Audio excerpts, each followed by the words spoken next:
This is the Tan Talk Radio Network. Welcome to Moments of Clarity with Tiffany Werner, licensed mental health counselor in the state of Florida. Moments of Clarity's mission is to educate and end the stigma on mental health through the inspirational stories of our exceptional guests. You can join in the show by calling Tiffany toll-free at 866-826-1340 or on Facebook and Twitter at MOC with Tiffany. Now, here's Tiffany Werner. Hi, and thanks for listening. This is Moments of Clarity. My name's Tiffany Werner. I'm a licensed mental health counselor, and I'm your host. And today I have a good friend of mine coming back on the show, and he used to co-host Beyond Clarity with me, if you all remember. And for those of you, we had Beyond Clarity for a while, for a year and a half, and it was a great show. And we just had to go different ways, but he's a wonderful author, and he is an advocate for bipolar, for substance abuse, for so many things, for the mental health community. And he is the author of a book called Chaos to Cured. And his journey is phenomenal. And I want to welcome to Moments of Clarity my guest, Kirk Miller. But hi, Kirk. Hi, Tiffany. How are you doing? And while we get him on the line, I also want to say hi to Ed. Hi, Ed, behind the glass. Howdy, howdy, howdy. Hi. And so we got Kirk yet? Hi, Kirk. Hi, can you hear me yet? Yes, now I can hear you loud and clear. Hi. Better? Okay. Thanks for coming on the show. It's good to talk to you. Yeah. And so we're going to be talking about substance abuse and mental health. And I know that you are a strong advocate for that. And it all goes back into everything that you even wrote your book about. And can we talk about your journey of what started and where you were a long time ago and how you got to where you are today? Oh, absolutely. I think just so the listeners know, I'm officially diagnosed with bipolar 1, OCD or obsessive compulsive disorder, ADHD, and then generalized anxiety. So I have a quad diagnosis for mental health issues. I also struggled with some physical and health issues. So I had IBS, which is irritable bowel syndrome. I have linear IgA, which is an autoimmune disorder, and then erythrocytosis, which is also called secondary polycythemia. And that's just an issue with my red blood cells producing, honestly, too many erythrocytes. So I have to get my blood drawn, more often than most people do. I hate that. And they won't. Yeah, it's not exactly the most fun. Well, I can't even use it. They have to keep the medical standards up. So because of the erythrocytosis, they can't accept my blood, even though it's a really valuable blood to give to somebody, say, in an accident or something along those lines. But so I started off with a host of problems and didn't really even know I had any problems. I think most people, when they're going through some of this stuff, are not fully aware. I knew I was running into problems, but through high school and all the other things and the trouble that I got myself into, I didn't really start sinking home really until my early 20s. And that's when my last semester at college, I was running every single place that I could to try to get time off, and really just couldn't function anymore. At that point in time, my mom had been trying to get me in, and eventually they got me to go see a psychiatrist. And wonderful guy. I was not nice to him. I did not want to be there. I felt kind of bad now, but I've reached out in the past just to, thank him. He kind of sat down and over about a course of a couple sessions, he just gave us the news. He said, "Oh, you have, these 4 things, and these are the medications I want to start you on." So he started me on lithium, and there was one other one that I don't remember. I've been on so many different medications. Pretty high dose of Esclith, which is a long-term release lithium, and I was up to, I think, 1,800 milligrams. I know my toxic levels, I was getting really close, but my behavior was severe enough that they really needed to kind of hammer me down. just to give me so that I wasn't a danger to myself or to others. Because I was fairly violent, not really, I know there's a lot of misconceptions about violence and mental health. And just because you have a mental health problem does not necessarily mean you're going to be violent. Right. Especially with the things that we've seen, these horrible tragedies in this country. I wasn't the type of person that usually when I was that kind of out of control, I couldn't think well enough to even go get a firearm. It was mostly by hands and just, whatever is nearby. It wasn't always even a human. Sometimes it was a mailbox. We still haven't replaced that one. So actually we have a new one on, but it doesn't match with the rest of the neighborhood. So, there's little things that showed up, and so they kind of blew my thyroid with the lithium. So then they had to add more medications to manage my body. So then I started taking levothyroxine, and at the time, even though I'd been diagnosed with OCD, the bipolar just ran over it. The best way to describe it is like, my OCD, my generalized anxiety are really serious and they're hard.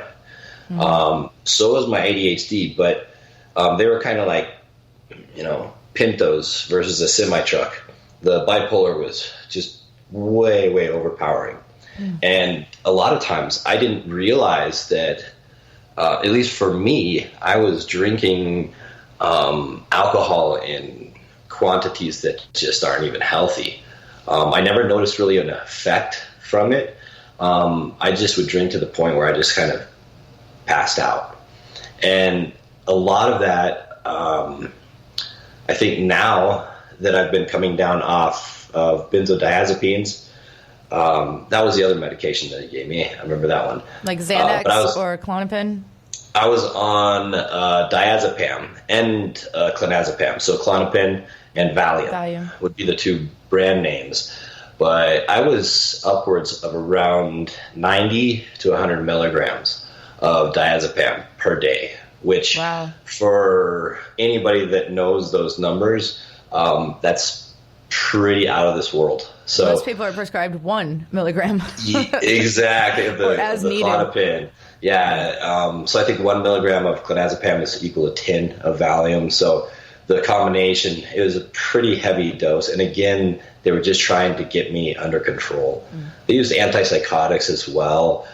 But yeah, definitely there's an overlap with medication. I really wasn't into things like, I did try cocaine, meth. None of those things worked. They actually helped me concentrate.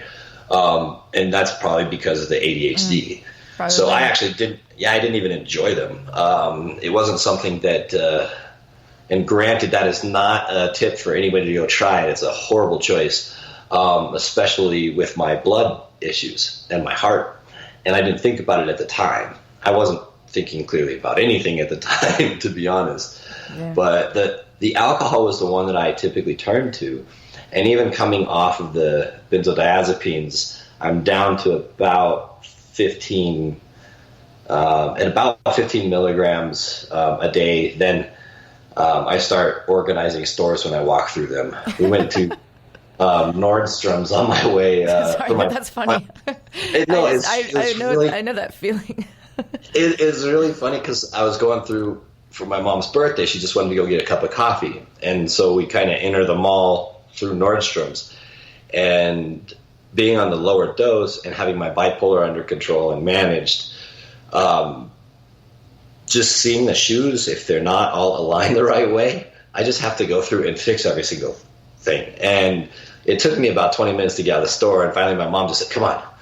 She's like, did you take enough of your medication? I was like, probably not. So coming down off that, I have pretty intense cravings for alcohol. It's weird how your brain kind of plays tricks on you too. So a lot of times I don't want to drink or anything, but if those things start hitting where I can't like touch a door or I can't deal with something, the craving kind of pops up. It's a really weird sensation, and I know it's not a healthy one. So I do my very best to avoid, over drinking, in terms of like having anxiety. Some people drink because of anxiety or they're anxious, and it helps calm the nerves. Exactly. That's what I found. It shouldn't be a daily calming. You know what I mean? Exactly. It's not healthy. That's not healthy for your liver. Well, exactly. And that's one of the things that really scared me when I was younger. So my liver numbers and kidney numbers were a lot worse, even 10 years ago. A lot of that was because, of course, the medications I was on added to, the dapsone that I had to take for my skin, the autoimmune disorder, kills all your nerves and your organs. It's a horrible medication for long-term use. It's very important medication for people to have access to. They use it usually for leprosy or brown recluse bites. Wow. And so it's a very needed drug in developing countries where they have leprosy is still an issue. It's a very cheap medication in this country, but not one I wanted to be on long term, which is one reason I kind of started my journey looking for answers outside of what I was reading from the psychiatry journals and the information I was getting from my psychiatrist. So I started delving into some different fields of medicine to see what hematologists were doing with erythrocytosis, or what endocrinologists were doing with hormones, because, of course, I was having problems with my thyroid. So I was looking at all these different angles, and I found at one point in time I was put on prednisone and instead of the dapsone, just for my IBS and the linear IgA. So both of those, if people have a weak stomach, I wouldn't look up linear IgA on the internet. It's pretty scary when you first see it. But just as a heads up, what I did was the prednisone did help, but long term, that one has some bad side effects too. So I was really scared about medicine, and at the same time, I was really interested in understanding how everything worked. So that's when I actually went and, without my doctor's supervision, and I want to give everyone a disclaimer right now, you always want to talk to your doctor about any decision you're going to make regarding medication. Yes. It's so important. So my self-experimentation, I was trying to find medications that were similar to prednisone, yet didn't have the negative responses so they didn't weaken your bones, they didn't hurt your immune system, but they still had an anti-inflammatory property. And it actually led me to anabolic steroids. And so, being bipolar and not necessarily thinking things through, I just ordered from the black market. I had no idea what I was doing. I think the first time I bought it was using Western Union, which is just an insane option. I'm getting this random package in the mail and injecting it, which is just, really, I didn't have a clue. I knew dosage and I knew what I should do. Long story short, it actually helped quite a bit. And then it started helping with my bipolar. And granted, this is where I have to say most people that take anabolics, the doctors really worry about mania. Same thing with actually prednisone, whether it's a corticosteroid or an anabolic steroid. They really worry about something setting off the bipolar. Yeah, because they make people aggressive, right? They're talking about steroids that people work out with, right? Exactly. So the anabolic steroids are dangerous for somebody with bipolar. And what was interesting is I was taking it, and I started taking a higher and higher and higher dose. And suddenly my mood started calming a little bit. I didn't want to tell my doctor because I didn't want to be told what to do. And the first time I went into the doctor's office on my own, that's when he